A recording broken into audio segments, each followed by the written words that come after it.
एक भक्त ने पूछा है कि मैं राम का उपासक हूं और श्री कृष्ण भक्ति करना चाहता हूं, आप के अंडर में रहना चाहता हूं, लेकिन कंफ्यूज्ड हूं।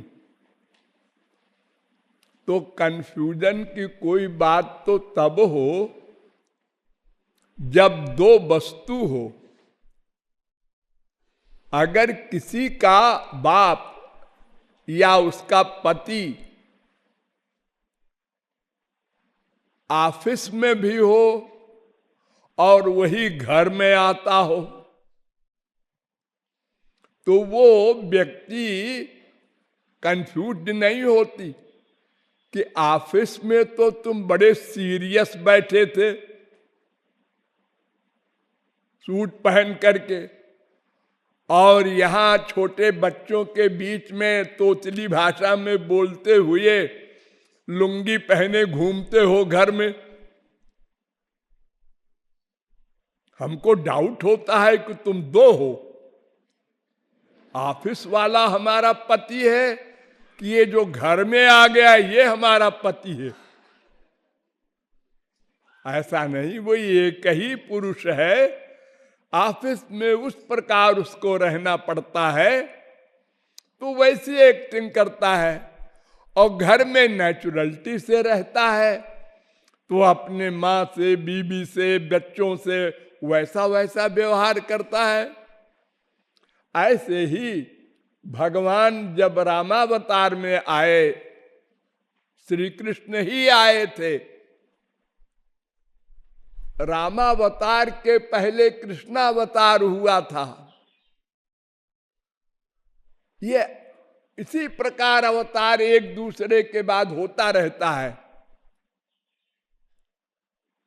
तो जब श्री कृष्ण राम बन करके आए तो उस समय मर्यादा की आवश्यकता थी, तो मर्यादा के अनुसार चले। माँ के प्रति, बाप के प्रति, भाई बीबी के प्रति क्या व्यवहार करना चाहिए ये दिखाना था उनको, तो वैसा व्यवहार किया। और जैसे घर में कोई व्यवहार करता है, ऐसे ही केवल प्रेम और नेचुरलिटी में कृष्णावतार में लीलाएं की। तो दो भगवान नहीं है वो कि भगवान बदल जाएगा, इष्ट बदल जाएगा, ऐसा कुछ नहीं है। वो राम के साथ जो तीन और लगे थे, लक्ष्मण, भरत, शत्रुघ्न, वही सब जब राम कृष्ण बने तो कृष्णावतार में वो लक्ष्मण बलराम बन गए। राम आंख दिखाते थे लक्ष्मण को, रामावतार में बड़े भाई थे। अब लक्ष्मण बड़े भाई हो गए कृष्णावतार में, वो आंख दिखाते हैं श्री कृष्ण को। ये सब उनकी आपस की लीलाएं हैं, अलग अलग ढंग की होती हैं, लेकिन वो दो पर्सनैलिटी नहीं है कि हम उसमें परेशान हो कि हमारा पति बदल जाएगा, बाप बदल जाएगा, बेटा बदल जाएगा, ऐसा कुछ नहीं है।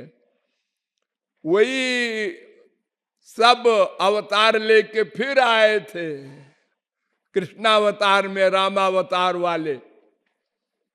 वही भगवान शंकर वगैरह आए थे, उनका इष्ट तो नहीं बदल गया। और हम संसारी जीव, दो पैसे की अकल वाले, और ऐसी गंदी बात मन में सोचते हैं कि ऐसा न हो कहीं हमारे राम नाराज हो जाए कि तुम हमको छोड़ के कृष्ण के पास क्यों चले गए। ऐसी कोई बात नहीं है। हाँ? और एक साहब ने प्रश्न किया है, महान क्या होता है, अनर्थ निवृत्ति क्या होती है? तो भगवान की पावर का नाम है प्रकृति। एक सूक्ष्म शक्ति है, उसका कोई रूप रंग नहीं होता। उस प्रकृति से महत तत्व की उत्पत्ति होती है जब सृष्टि होती है। वो भी सूक्ष्म होता है। उससे अहंकार पैदा होता है, वो भी सूक्ष्म होता है। और उसके बाद जब पंच महाभूत प्रकट होता है, ये स्थूल हो जाता है। यानी पहले आकाश, ये भी सूक्ष्म सा है। आकाश का कोई रूप नहीं होता, आकाश को कोई छू नहीं सकता, यहां तक सूक्ष्म है। फिर आकाश के बाद वायु बना। अब वायु को देख नहीं सकता कोई, लेकिन छू सकता है। एक गुण आया उसमें, छूने का। फिर वायु से आग बनी, अब उसका रूप भी आ गया। आग से जल बना, उसका भी रूप है, स्पर्श है। फिर पृथ्वी बनी, फिर वृक्ष वगैरह बने, संसार बना। तो ये प्रकृति, महान अहंकार आदि सब सूक्ष्म तत्व है, एक दूसरे के कार्य। फिर जब प्रलय होता है तो एक दूसरे में ये लय होते जाते हैं अपने अपने कारण में। और अनर्थ जो होता है, वो कहते हैं काम क्रोध लोभ मोह, ये जो मानस माइक दोष है, इनको अनर्थ कहते हैं। तो भक्ति के द्वारा ततो नर्थ निवृत्ति स्यात् ततो निष्ठा रुचिस्तता, भक्ति करने से ये अनर्थ की निवृत्ति होती है।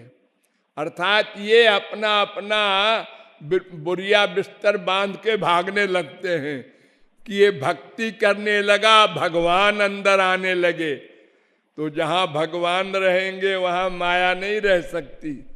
प्रकाश होने लगा तो अंधकार जाने लगा, थोड़ा प्रकाश हुआ तो थोड़ा अंधकार गया, और प्रकाश हुआ और अंधकार गया।